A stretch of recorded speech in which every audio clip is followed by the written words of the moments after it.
Hello everyone, magandang araw sa inyong lahat. Mga unday tao ka ng mani na ako pinapalit na mani diri sa may bangkeruhan diri sa Davao. Nya nagpalit ni og isa ka kilo nya mahal kay ang kilo sa mani karon kay 100 na ang iyahang kilo. So nagpalit lang mi og isa ka kilo kay tama-tama ra pud kaunon. Kaning hilaw naman ni paborito kay nako ni dili na gid nako ni siya ginaluto, ako lang siyang kilawon kay kung katumanggong hilaw naman ni mas daghan siya og nutrients na makuha nimo. Kabalo ba mo nga ang kaning mani maka-bright ni? Mo bitaw na siya nga bright ko, char. Bitaw oy, ang kaning mani hilaw naman ni na kay makuha ani ng mga antioxidants nga makaprotect sa cells sa mga damage nato na cells, ma-protect na siya. Tapos napo ni siya fiber na maka-aids digestion, support sa healthy gut and helps you nga kanang murag mabusog ka.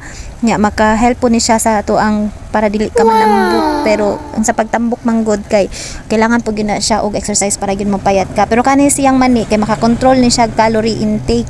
Unya maka-improve po ni siya blood circulation.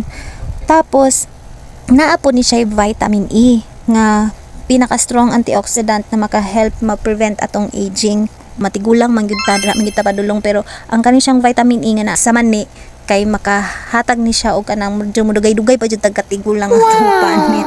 So ang kani siyang mani no ubang source ani niya na siya V vitamins, na siya iron, sa pagkabalo lang gyud nakuha na ni siya iron, na ni siya zinc, na siya potassium, tapos siya manganese, niacin, folate og phosphorus. So daghan jud og kanang mga health nutrients na makuha natong benefits aning raw peanut mani.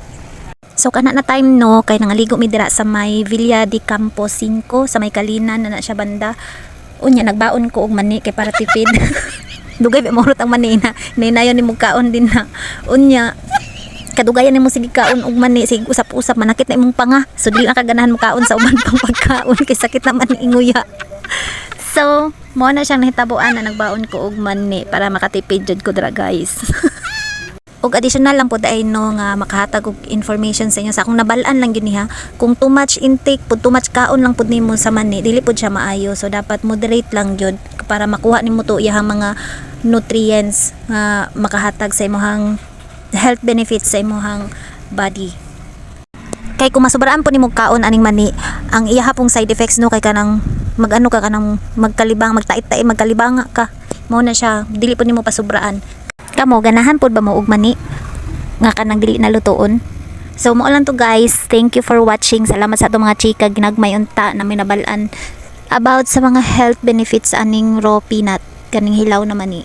Thank you for watching. Ay kalimot sa pag-follow, like and subscribe and support guys. Thank you so much.